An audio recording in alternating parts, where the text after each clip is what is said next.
morning, everybody. I was just joking a moment ago. Every now and then, you may see this whizzing by as I'm trying to read my Bible. As I get a little bit older, I need a magnifying glass, not just glasses. So that's what you're seeing. It's happening now. Today, we have the privilege of reading Acts 25, 23 through 27, and Acts 26, 1 through 15. But before we get started, let's just talk a little bit about what happened last week, what we talked about. Anybody remember, kind of give us a brief synopsis of what we remember from last week?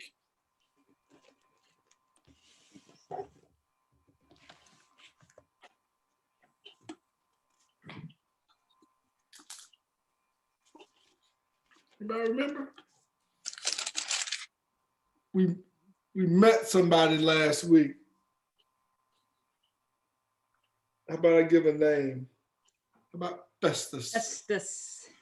Does anybody remember Felix. Festus? Festus.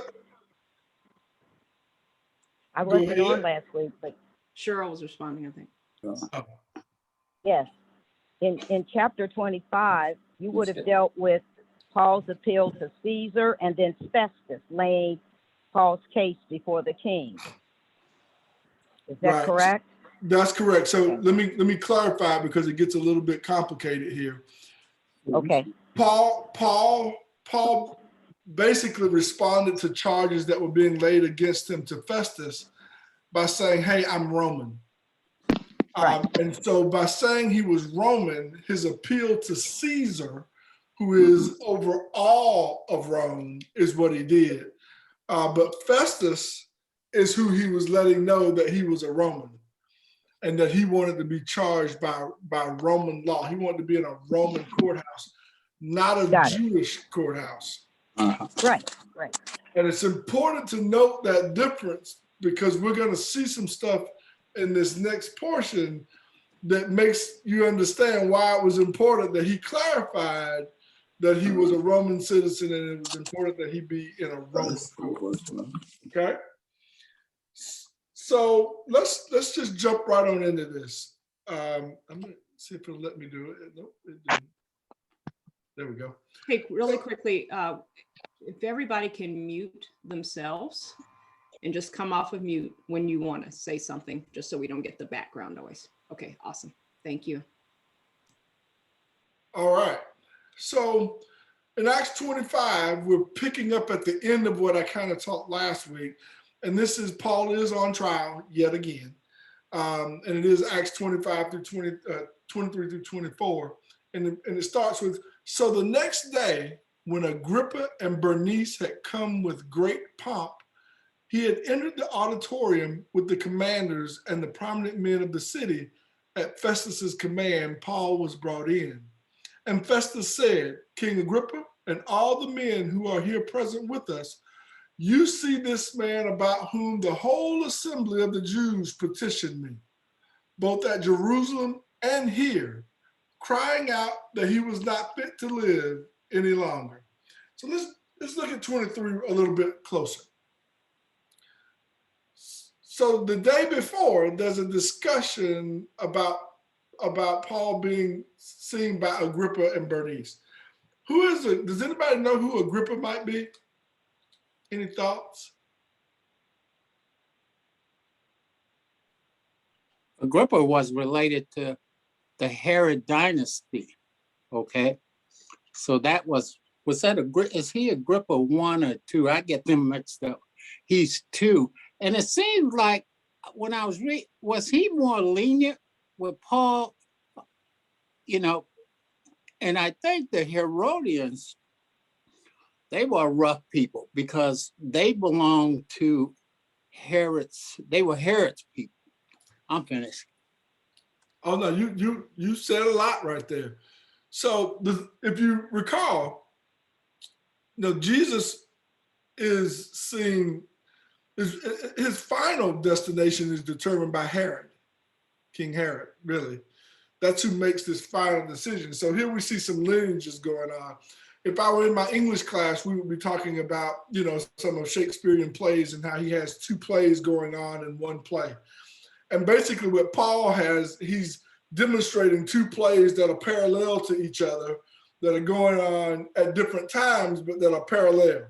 His life and Jesus's life, kind of a combination of the two, so that you can see that there is a parallel between how Jesus lived, how he lives, and a suggestion that these are some of the things that people who follow Jesus will go through. Pretty interesting kind of parallel that he's making.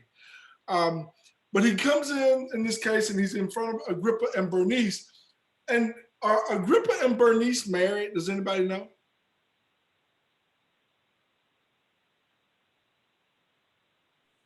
I could be wrong.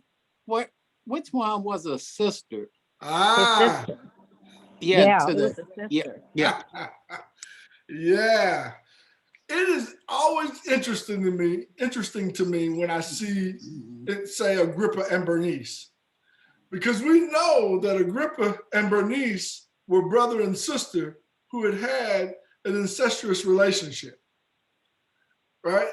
So they traveled as a pair, almost like a king and a queen, except they were brother and sister, right? And she wielded quite a bit of power. And so it was well known throughout the region that this was his sister and that something was going on between the two of them, okay? And so one of the things we know about Agrippa II, number two, is that he was not as harsh as Agrippa I, but he was more interested in, excuse me, because he wasn't originally allowed to rule because he was too young, he was always interested in the pomp and circumstance of being the king, because he had really never been allowed to be king. It was a showmanship for him. It was the celebration of him. He loved all of that, and so he enjoyed it. When he finally became king, he felt like his glory came from entering into cities and people bowing and doing all that stuff. And it says here that they had, when they arrived, there was great pomp.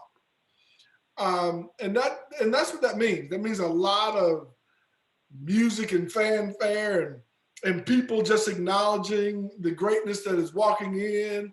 It's kind of like that scene when you watch something, depending on how old you are, there are different places, but when people walk into the club and they're the owner or they're the rapper or the musician or the well-known person, everybody's like, ooh, look at that.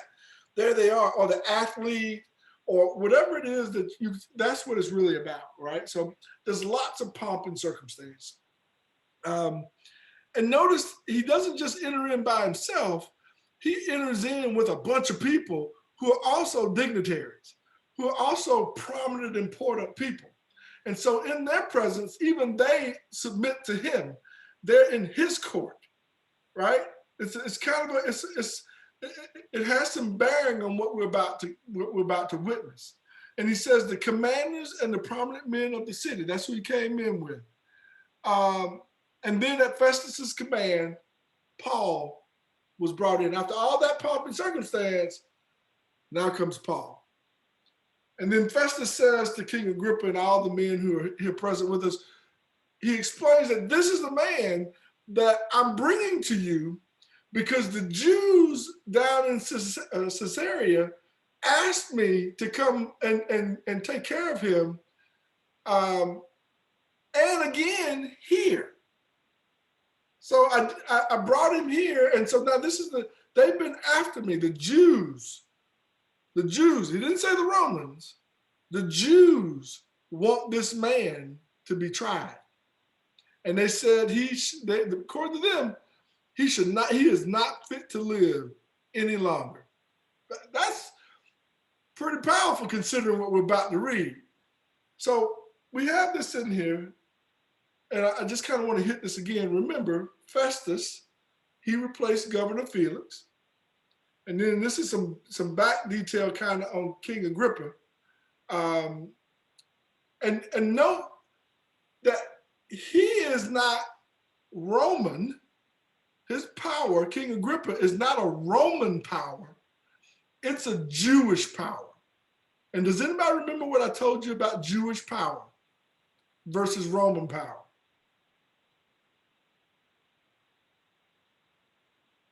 Only the Romans had the authority to put someone to death. Remember that. Only the Romans could actually put somebody to death under Roman law. They always had to appeal. The Jews always had to appeal to the Romans. So what they would have to do is show just cause for anyone who was Jewish to be put to death in the Roman court. It was required. They had to do something.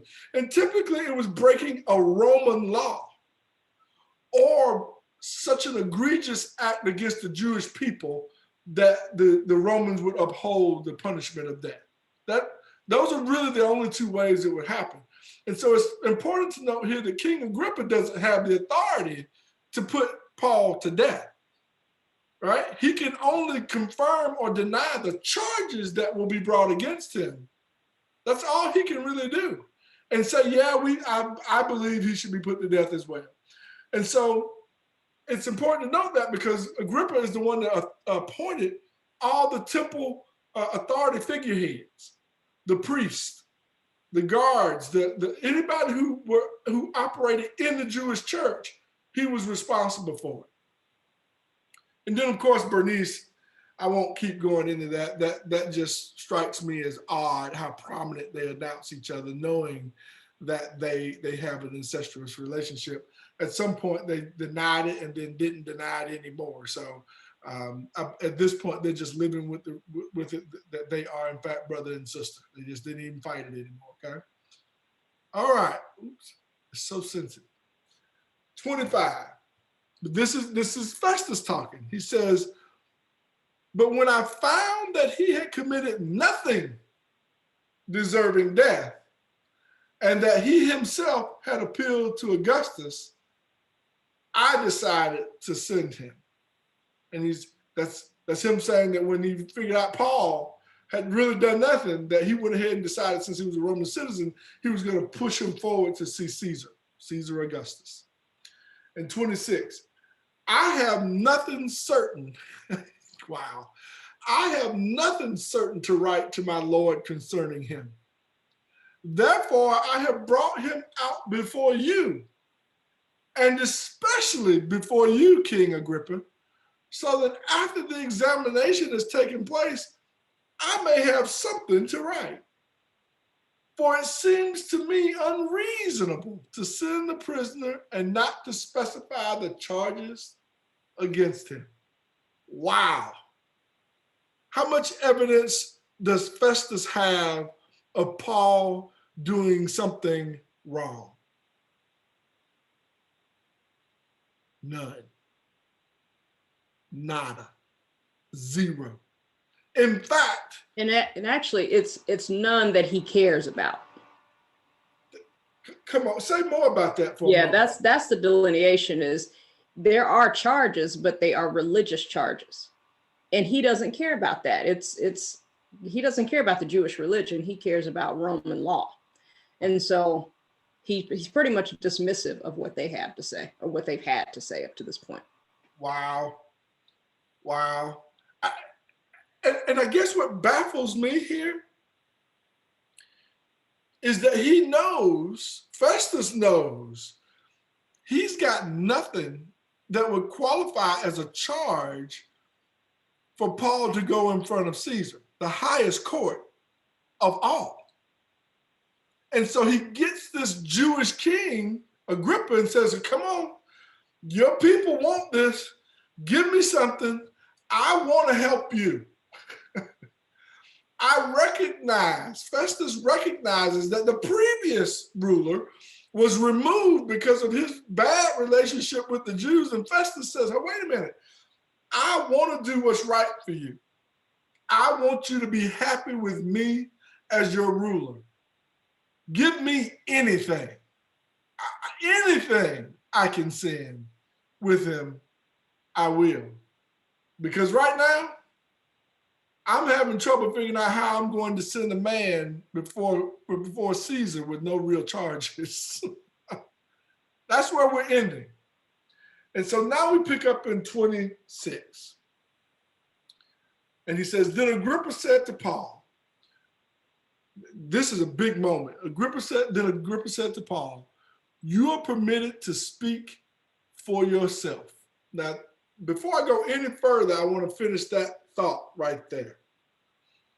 It was not customary that a prisoner was allowed to defend themselves. And the reason it wasn't customary was because at the moment they were arrested, they were assigned, just like we do today, a type of a lawyer, somebody to represent them, who understood the intricacies of the laws, who understood the process of the law, because everything you did in the Roman law, there was a process. It's kind of like when we go to court today. You walk into court, the first thing that happens is y'all all stand up, the judge enters, the bailiff reads a couple things, you all are told to sit. You're told, he calls the prosecution, then the defense. There's a system in place, and the system has to be followed without flaw. Same thing is true in the Roman courts. However, typically speaking, a Jew would not know the Roman law. So they would require representation so that they could follow the processes. But notice here that Agrippa says to Paul, you are permitted to speak for yourself. And the reason he does that is because he's aware that he is a Roman citizen, because he is sitting in front of the Roman court. And they're talking, even though they're talking about things that are from the Jewish faith, the religion. It says, so Paul stretched out his hand and answered for himself.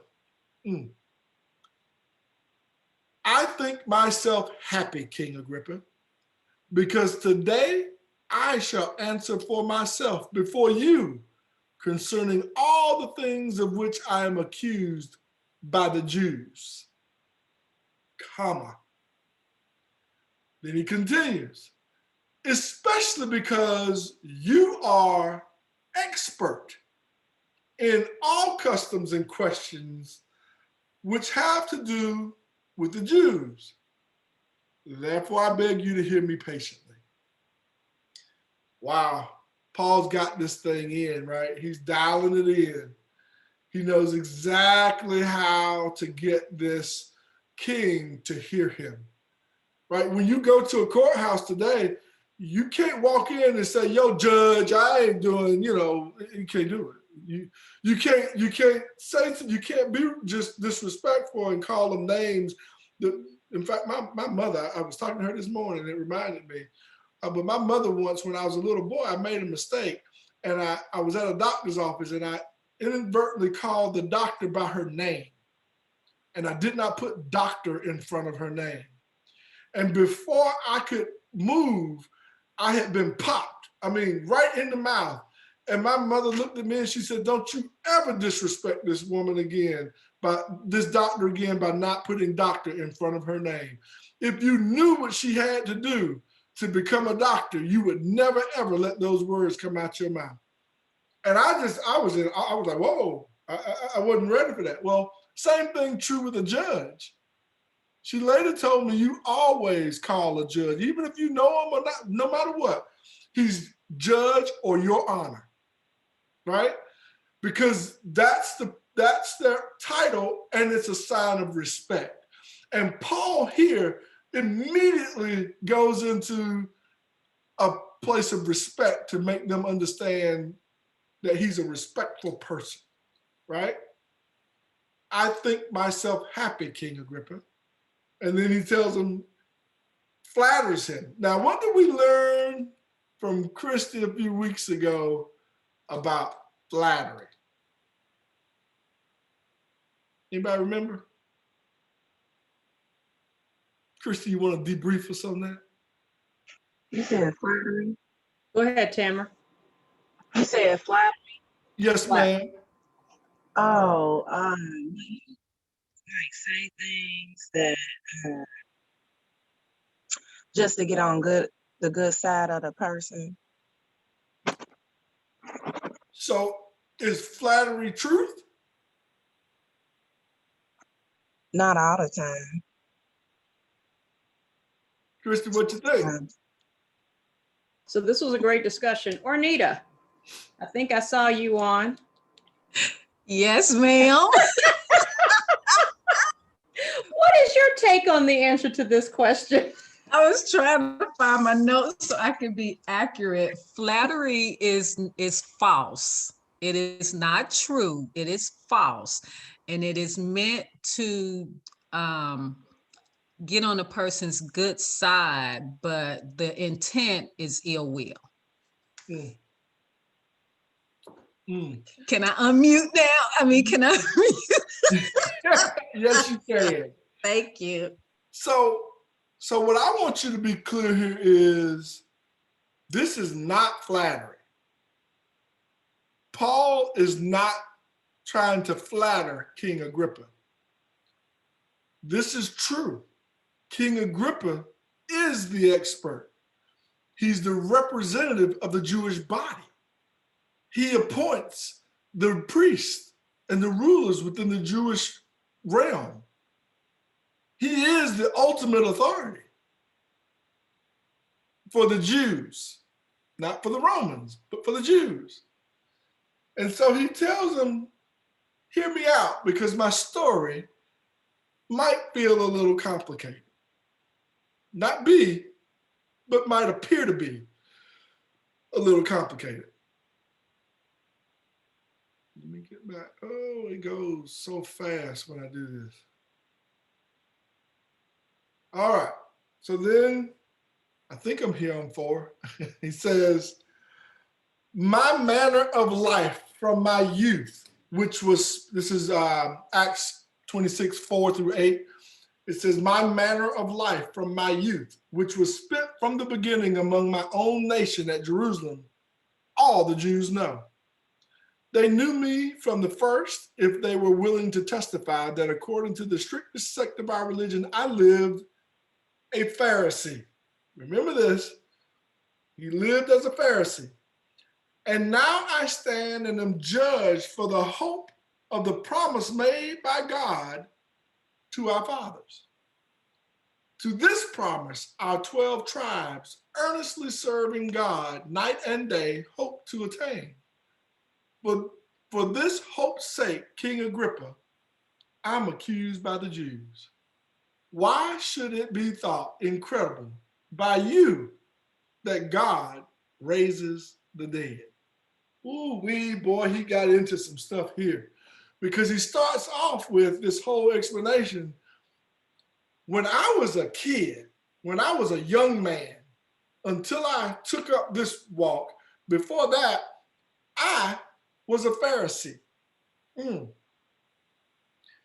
And I persecuted, well, prior to being a Pharisee, well, this is where it can be a little bit complicated. But he was first Roman.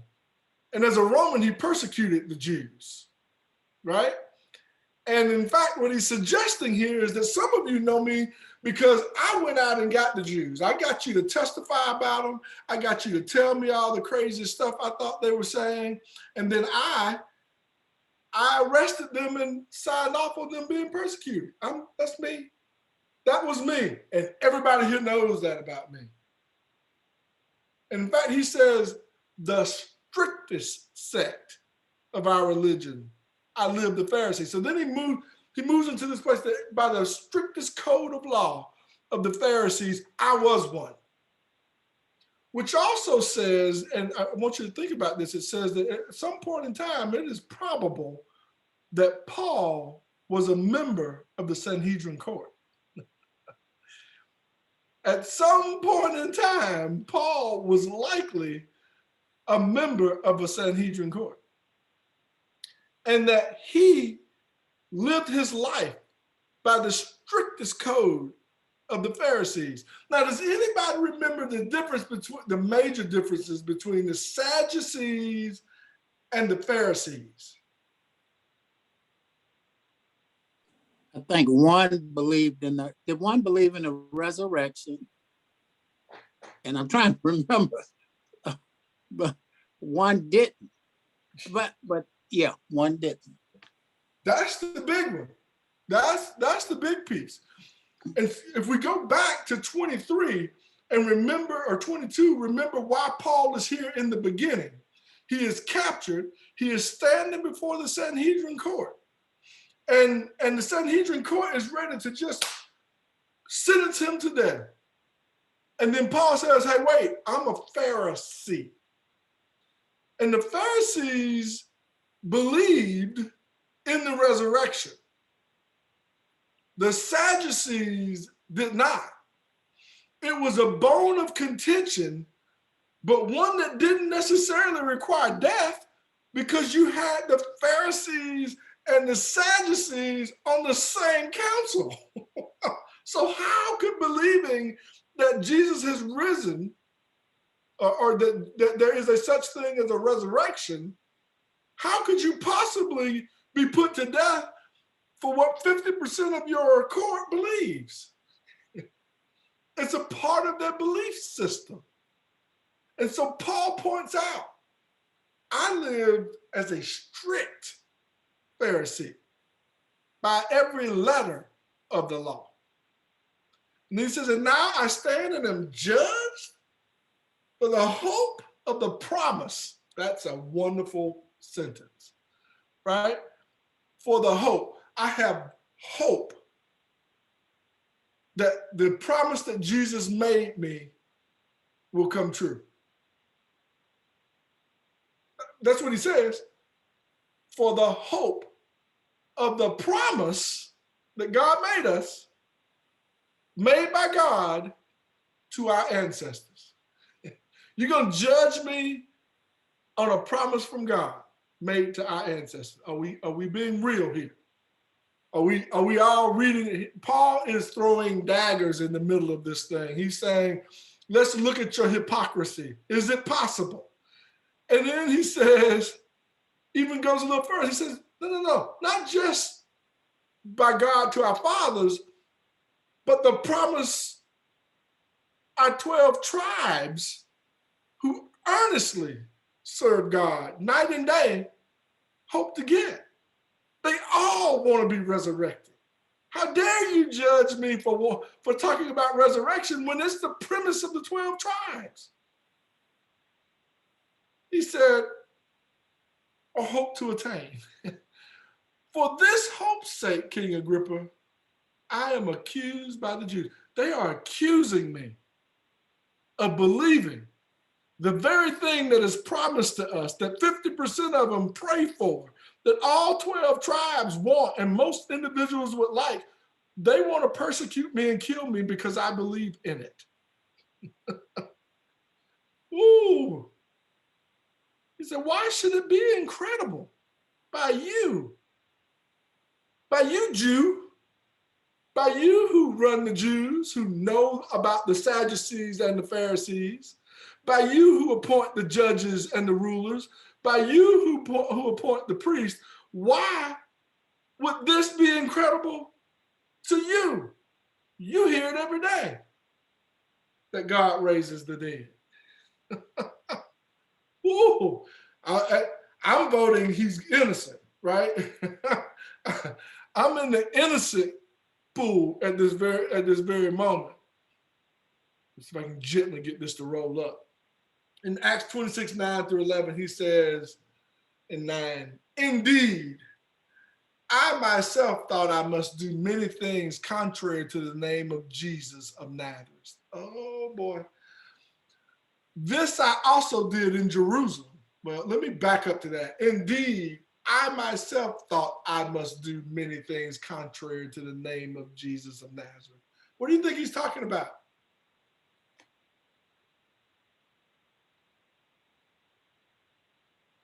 Persecution, all that persecution it is. Yeah, he's confirming. He's reminding them again. I persecuted you.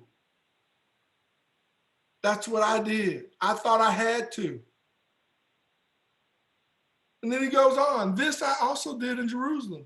And many of the saints I shut up in prison, having received authority from the chief priest. And when they were put to death, I cast my vote against them. Ooh, this is good to me. This is where you're getting that he was on the Sanhedrin court from. This is exactly where it's getting. He was able to cast a lot. So what happened is they had two stones. I don't know if you guys are familiar with this, so if I'm duplicating something, you know, I'm sorry. But they had two stones. They had a white stone and a black stone, okay, on the Sanhedrin court. And so they would cast their stone for which way they voted, yes or no, life or death. And he is telling you, I cast my vote for them to die. I was one. And the only way you could do that was be on the Sanhedrin court. You didn't get an opinion if you weren't on a court. You had no power. So in my mind here is and I've read through this and tried to find some dialogue, and there are a couple places that may suggest it, but the deeper I go, the more I'm starting to see that he's probably was on the Sanhedrin court at some point. Here he tells you, I have persecuted you. I cast stones against you already. I know the other side of this. And then he says, and I punished them often in every synagogue and compelled them to blaspheme. Wow. He said, not only did I punished them in every synagogue. And then I tortured them to the point that they had to blaspheme or die. Right? They had to rebuke it or die. And he says, being exceedingly enraged against them. He wasn't just a little bit angry, right? He was over the top. He had lost it. Complete control, exceedingly angry, above angry, to this point of almost no return in dealing with them. I persecuted them in their synagogues and in foreign cities. I went everywhere. I'm Paul, but I used to be Saul. And I used to do this. This is what I did. This is what I did for a long time. So I'm bearing who I am to you, all of me. 12. While thus occupied, as I journeyed to Damascus with authority and commission from the chief priest. I was going to Damascus under the authority and the power of the chief priest to continue to persecute you. At midday, O king, along the road I saw a light from heaven, brighter than the sun, shining around me, and who journeyed with me. I almost, by the way, Christy, I almost had to take a deep breath because, you know, coming up, guys, Pastor announced, and then there was light. And I saw this piece right here as I was studying, and I went, oh boy, and then there was light. Just remember that as Pastor gets ready for that, and then there was light. It says, I saw a light from heaven, brighter than the sun, shining around me, those who journeyed with me, and those who journeyed with me. And when all had fallen to the ground, I heard a voice speaking to me and saying in Hebrew language, Saul, Saul, why are you persecuting me? It is hard for you to kick against the goads. So I said, who are you, Lord? Who are you, Lord? I want you to read that the right way. He didn't say, who are you, Lord? Like, who are you, Lord? But he said, who are you, comma? Are you Lord? And he said, I am Jesus, whom you are persecuting. Wow. Anybody have any idea what kick against the goads means?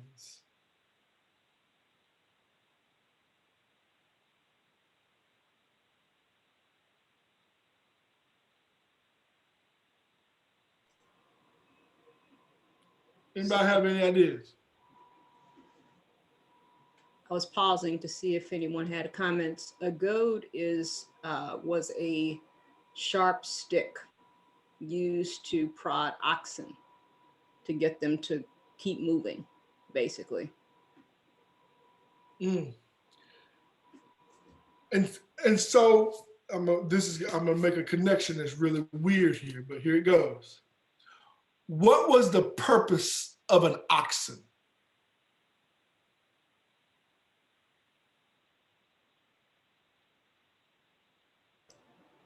It's to pull. Come on. To bear the load. Come on. That's all I got. I need a little help. So the purpose was to carry, to pull, to work. And what was the goad used to do? Make them move, make them work. Direct And so movement. what he's really saying here is, I want you to read this and use these words. Use these words. It is hard for you to not do what you were purposed to do. Excuse me. Yes. James, say that again about the goad. I mean, you said the oxen, and I know the oxen is to pull, like Chris was saying, to bear the load, but what did you say the goad? So the goad was used to strike the oxen to make them move. Okay. Right? Yeah. And so when he says it is hard for you to kick against the goad, he said it's hard for you to kick against that thing that's driving you in your purpose. Okay. Thank you. Ooh-wee.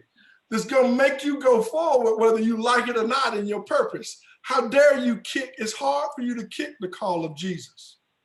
Because right above it, he says, right below it, he goes on and tells you, it was Jesus who was talking to him when he saw the light, who was now defining his purpose. He said it was impossible for me to fight against the goad of Christ, that Christ was pushing me into my purpose. And if you bring it back to more practical for just a moment, because you're up here, we might be still down here. But even if you think about, again, this sharp stick, and if you Google it, y'all know I love to Google stuff, but if you Google goad, you'll see images of what it looks like. So it's not just a stick, it's a stick, but it has an iron,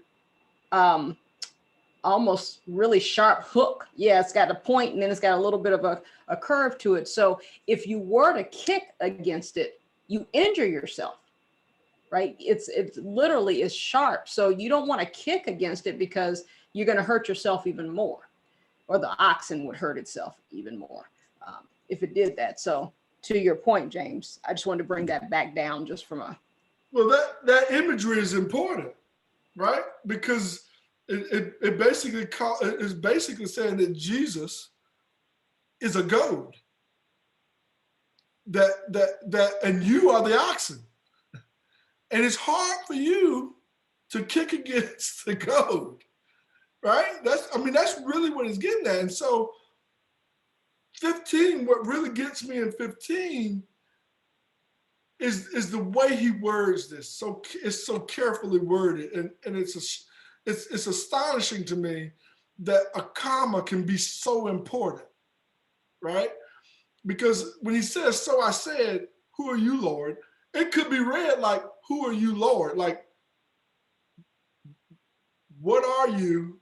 Some kind of Lord? But that's not what he's asking. He's saying, who are you? And then he pauses and answers the question, Lord? See the question mark right on the end of it? He's saying, so you're God? This is God talking to me? On the side of this road going from Damascus? Is this really you? Is this God? And then he answers and says, I am Jesus, comma,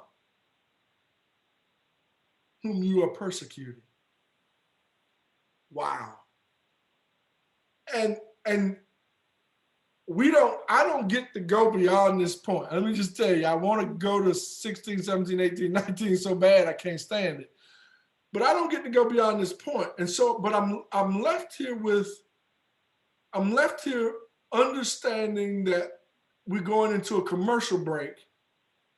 in a high spot where I need the answer of what happens next, because the story has set up that here's King Agrippa, here's Paul telling his story, giving some facts, talking about who he is, and now all of a sudden he's getting ready to make the case for why he believes in the resurrection. Right? I can't go any further than that, but that's where he's headed, is that I can see it. Because he's saying, this Jesus contacted me. He talked to me. He certainly exists. And in conjunction with this idea that he's a Pharisee who believes in the resurrection. If you go back up to the top, he says to everyone, they are persecuting me for believing, for not only believing what they believe, but now having witnessed to its existence. Right? And so we have to sometimes think about that. I know my wife makes me nervous sometimes because I don't like for her to go to sleep. She'll get to dreaming. I don't like when she's dreaming, because if she's dreaming about me, I don't want to know the answer, right? Because I don't know if y'all know this or not, but my baby dreams and then stuff starts happening. And I'm like, Lord have mercy, just don't tell me, right? And so I'm thinking about this. She's got to be really, really, really, really careful about talking to one of you about a dream she had. Because if you don't connect with her dreams being sent by God, you might think she's some kind of weirdo. You might think she's strange. You might think there's something wrong with her. She's been smoking something, right? Look, when I was Saul and she would tell me stuff about dreams, I thought she was crazy. As I moved into my Paul life, it makes sense. Why wouldn't God give me those? Why wouldn't he protect me with my wife? Why wouldn't he? I still am scared to death to hear half of it, but I know I know that it's real, right? Well, here's Paul saying to Agrippa. Now, no, he's not talking to Festus anymore, because Festus could care less about the resurrection. He could care less about the Jews. He could care less about what they think about this whole process. It's not a Roman law. He's talking directly to Agrippa and saying, you who know all things about Sadducees and Pharisees, who understands the intricacies between the two, know that Pharisees believe this already. So me telling you that I believe in it is not against the law. And you know it, because half the people up there believe it already. And he's trying to make this case. And we don't know what the answer is going to be from Agrippa, but we do know at this point, he just told him, I met the resurrected Christ on the side of the road. Oh boy, right? Questions, thoughts?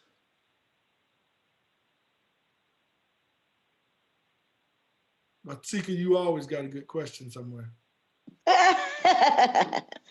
No, I'm good. I'm listening this morning because I was out kind of late, and if I don't get to reading that night before, then I'm on here listening because but I'm good. I'm good. Thanks, James.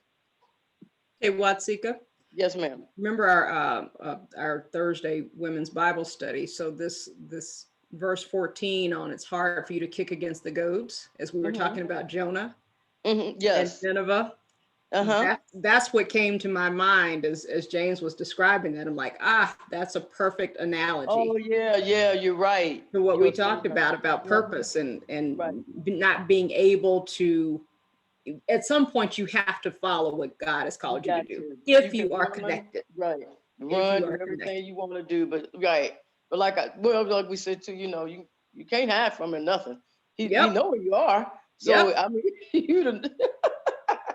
stuff. Yeah, you're right about that, Christy. And even if you take that a step further, no matter what happens, the animal moves.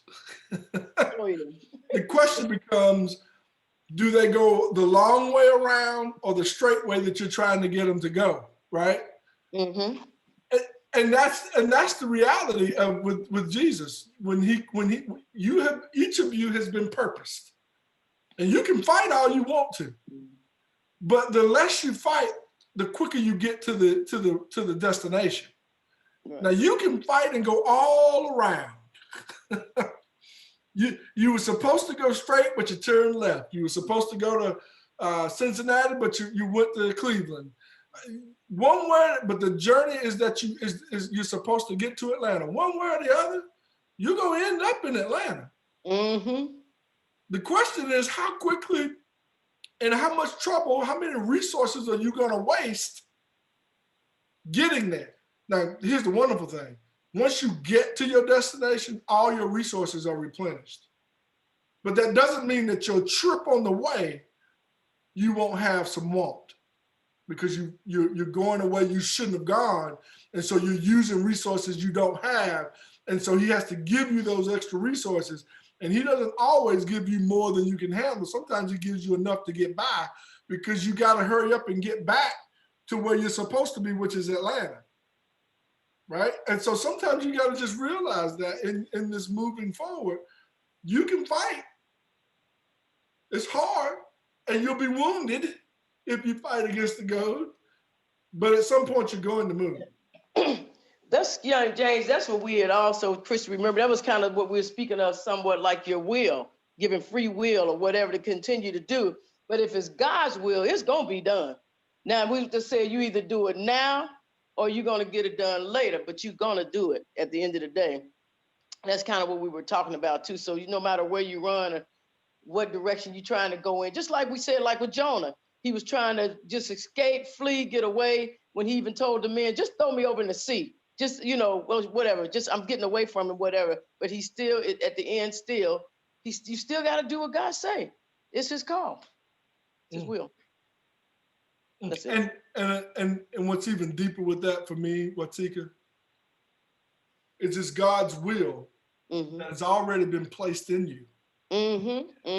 All he is doing is talking to himself that's already buried in you. I always go back to this. When God formed, when man was formed, he blew into us. And what he did was he blew a piece of himself into us. And so on those moments when our flesh can't hear him, that can hear him. And that piece that's inside of you is going to push you one way or the other, right? The question becomes, how much flesh has to be peeled off before you can hear him properly, right? How much of your life experience and the things you've gotten into do you have to pull off for him to be able to talk to himself that's in you? Right. Because that piece that's in you, it will guide you if you can hear it. Right. Right? If you will listen to it. I know I'm over. All right, Krista, I'm sorry. It ain't over. You wasn't over. You had 9 more minutes. Oh, wait, this is good. I'm looking at 10:51. No, he's not over. We now that we are back in the building, we've been trying to condense it to 10:45 so that people can actually get to church on time. Yeah. That's why we're trying to. I'm sorry. Okay. Yeah, I'm sorry. No worries. Other comments? This was good, honey. That reminds me, back in the Bible, when the two oxen were yoked together, and then if one stops and don't want to move, then that's what they had to prod the other one. Okay, so that's just like God right there. He's taken us. If we're yoked together, right?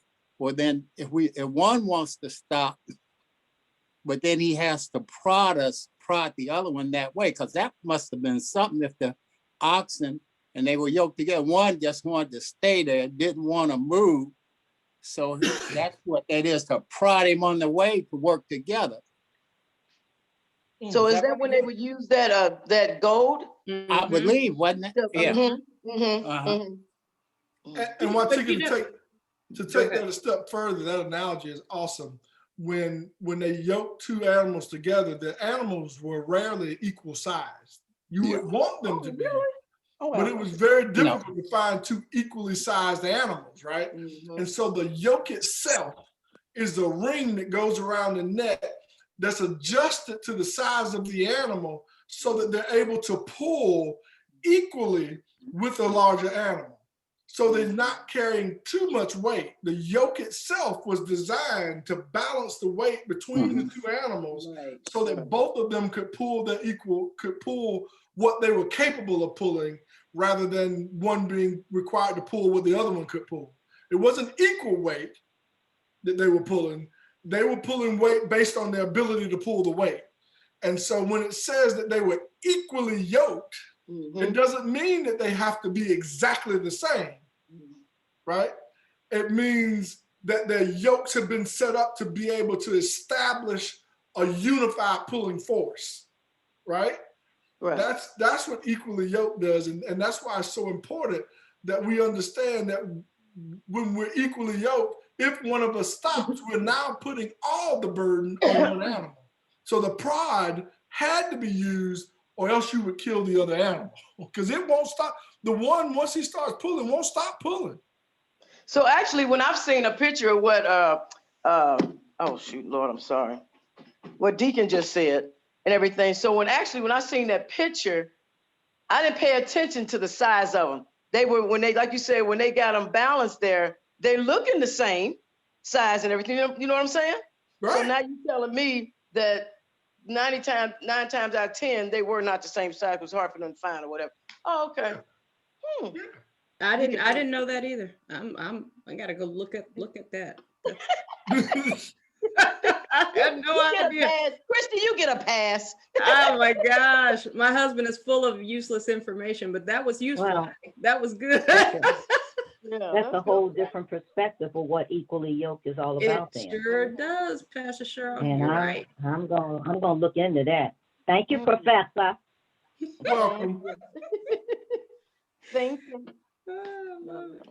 A one size yoke does not fit. That's all you need to know. It's good. Wow. All right. Well, since we're done, hey, babe, I did it in. You want to take us out? Sure. Dear Lord, we thank you for this day, God. We just thank you for this opportunity to come together, to study your word, to be among others who believe in you. God, I just thank you for FAI, for all that you are doing, all the changes you are making, God. I thank you that coming out of this last year and a half, we are not the same. We will not be the same. We will not try to operate the same. God, I thank you for taking us to a new level, for elevating us, oh God, elevating each of us individually and as a church. God, I pray over our leadership that they will continue to hear from you and we will execute as we hear, not as we desire. All these things I pray in your name, God, as you bless each of us and our families, God, you keep us safe. And until we are together again, God, I just thank you for all that you are. In Jesus' name, amen. Amen. Amen. Thank you. Thank And you I'll all. see you all later. All right.